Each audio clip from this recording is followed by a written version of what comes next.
તમારો વિશ્વાસ છે મેં રાતે દારૂ નહોતો પીતો તો ટીવી હમુ જોઈને કેમ દાંત કાઢતા હતા? આખી દુનિયા ટીવી જોઈને દાંત કાઢે છે ટીવી બંધ હતી.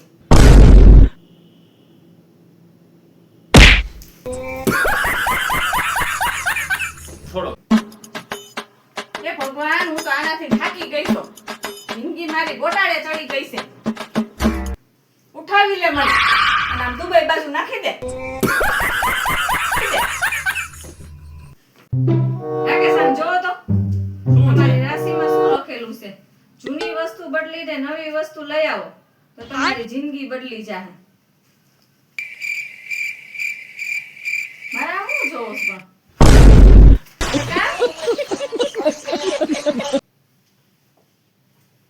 છેલાજી રે મારી હાટુ પાટણ થી પટોળા મોકલાવજો. પટોળાની હગી ક્યાં થશે? પટોળાનો ભાવ પૈસો છે? 60,000 થી લાખ રૂપિયાના પટોળા આવે છે. માં છેલાજી સોલાઈ જાહે. ભગવાનની દયાથી તો જેઠ મને એવા હારા મળ્યા છે. ભણેલ ગણેલ કોઈ દી માથે નથી ઉઠાડ્યું, પણ આ જેઠ મહિને માથે ઉઠાડ્યું. બાપા સુરેશ દાદા એવો તાપ તડકો, ઘરમાં ઘરો ઘરમાં ઘર. હેરાન થઈ ગયો હું આ બાયડી થી. કામ બામ કઈ કરવું ન હોય, આખો દી મોબાઈલ લઈને પડી હોય. કઈ શીખડાયું નથી ઘરેથી? શું કઈ કયો છો? ના ના, હું તો હાણી ગાવ આવ્યો હતો. હંદવારી વારવી હતી ને એટલે.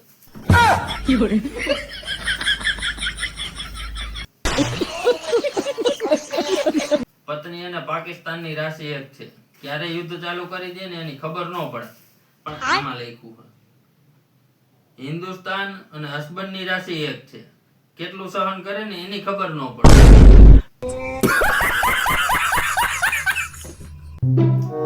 પાણીનો ગ્લાસ ભરી દે ને. હું કહેતી હતી તમારી ફેવરિટ પૂરી ને બટેટાનું શાક બનાવું. અરે વાહ, બનાવ ને.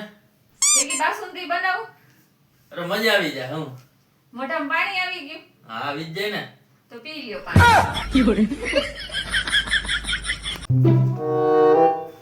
ભાઈ સાહેબ તો બહુ ગરમી છે, કંઈક ઠંડુ બનાવ ને. શું બનાવી દઉં? કેરી પડી છે ને, મેંગો શેક બનાવી દે. જાઓ તમે ગરમીને આવ્યા છો ને હાથ પગ ધોતા આવો, હમણાં બનાવી દઉં. જાઓ. A few moments later. બની ગયો મેંગો શેક? હા કયું નહીં તો આ મેંગો શેકું છું, શેકાતી જ નથી.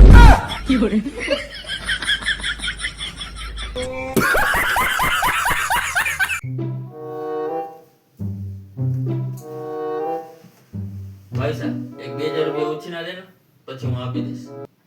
તમારી વાત સાંભળો એ. આ લ્યો ફોન. તમે જેને પૈસા ઉછીને દીધા હોય ને એને ફોન કરો. અરે પણ એમાં અહીંયા શું એમાં ફોન કરવાનો હોય? કરો ફોન, તમે કહું છું ને ફોન કરો.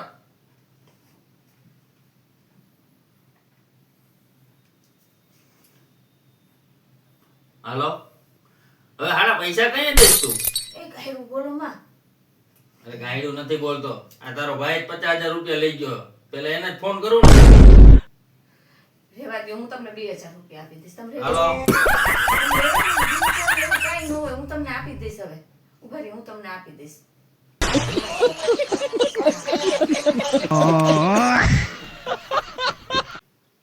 રાકેશ અહીં હાલો તો.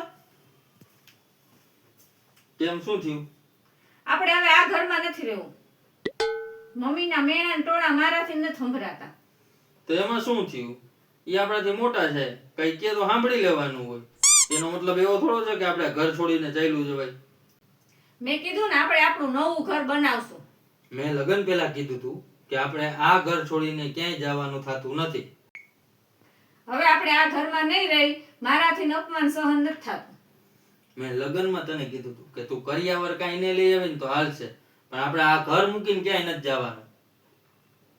જમાઈજી ઉપરથી કપડા લાવ્યો તો એ લઈ આવું હમણાં જાસુમાં.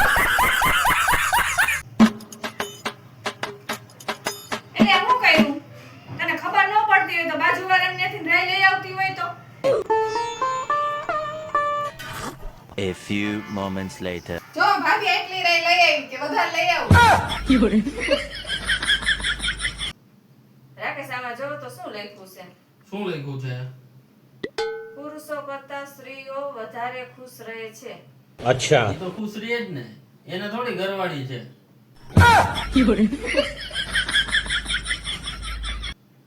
અચ્છા, અમેરિકાના વૈજ્ઞાનિકોએ રિસર્ચ કર્યું છે કે ઘરવાળીઓ છે ને 8 થી 10 કલાકની પ્રોપર નીંદર કરે ને તો ડાયાબિટીસ, બીપી, હાર્ટ એટેક જેવા રોગોનો ખતરો ન રહે હે પતિઓને.